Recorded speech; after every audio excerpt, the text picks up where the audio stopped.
there, first and second graders. So I'm so excited. I ordered this book. It's the same author who wrote The Good Egg and The Bad Seed.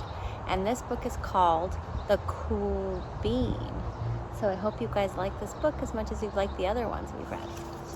So once again, the author is Jory John and P. Oswald.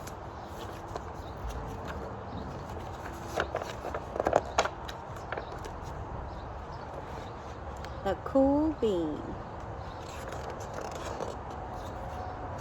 Watch out! Here come the cool beans. The cool beans.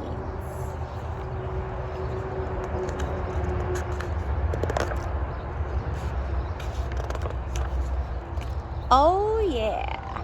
Check out how they move. Look at the way they swagger. Notice their sunglasses. Yow. The cool beans are known all over the school, from house to house, across town, beyond county lines. In the olden days, last year, we were all one big pod of beans. We were a mixed bag, but somehow it worked. Yep, those were the good old days. And then we stopped seeing each other as much. That's just how it is sometimes. You spend less time together, even though you're not totally sure why. I watched as the beans I knew so well, the beans from my own pod, became the cool beans. Oh, they were so cool. One of them could play the guitar. Cool. One of them could draw the best superheroes. Cool. One of them could jump higher than any bean I'd ever known. Cool.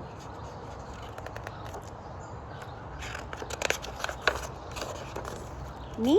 Well, I mostly stayed the same. Sure, I made some small changes. I wore sunglasses. Too big. These are called Ray-Bean. I slicked my hair back. Too slick. I strutted around.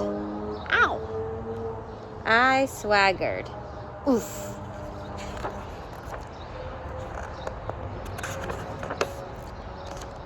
I was still picked last for everything. My clothes never seemed to fit. I snorted when I laughed. I walked into stuff. I was an uncool bean, for sure. I started thinking of myself as just a common bean with no special skills. I couldn't compete, so I didn't even try. I'd never be a cool bean. It seemed like there were two types of beans in the world. There were the cool beans and the beans like me. The days all blended together. I lived my life and things were just okay. I took tests and ate lunches and mostly kept to myself. The cool beans continued being cool.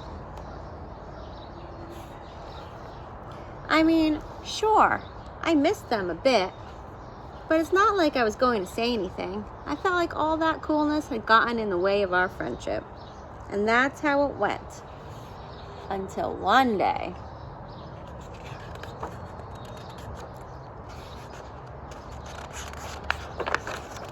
I was in the cafeteria. I dropped my lunch on my loafers. Ugh, no, not again. But then something sort of miraculous happened. Out of nowhere, one of the cool beans helped me clean it up. He didn't even say anything. He just gave me a nod. That was it. Later, I was out on the playground. I tripped and scraped my knee and maybe cried a little bit, and everybody saw it. Another one of the cool beans came to my side, and without a word, he dusted me off.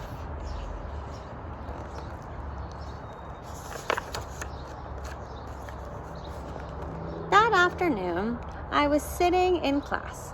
I wasn't really paying attention. I didn't notice, but our teacher had called on me. Everybody stared. I sat there in silence.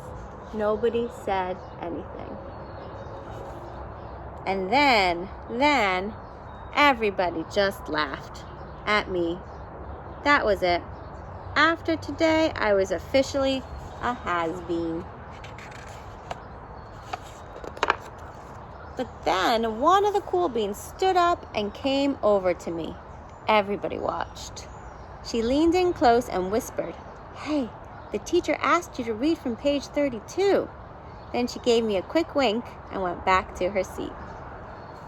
It was a small gesture, sure, but it was also everything.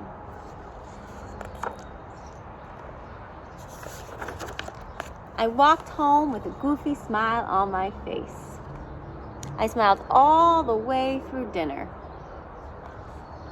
That day made all the difference. It was a day that could have been really bad if not for the kindness of a few cool beans.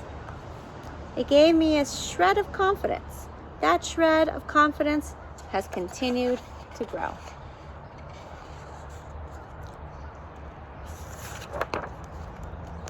Somebody had my back. Or a few somebodies.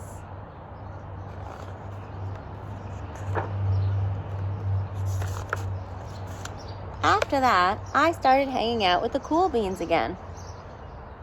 How have you been, Bean? Get it? How have you been? Not all the time, but sometimes. At lunch, after school, even on the weekends.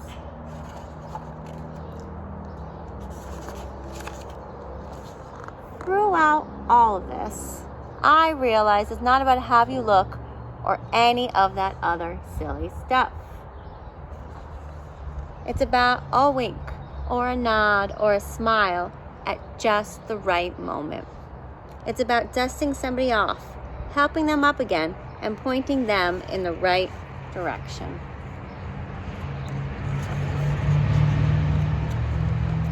You need a hand?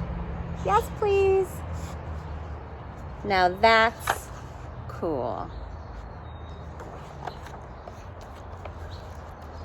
The cool bean. I hope you guys like that. And I agree with the authors so much that really is what it means to be cool. Bye-bye, guys.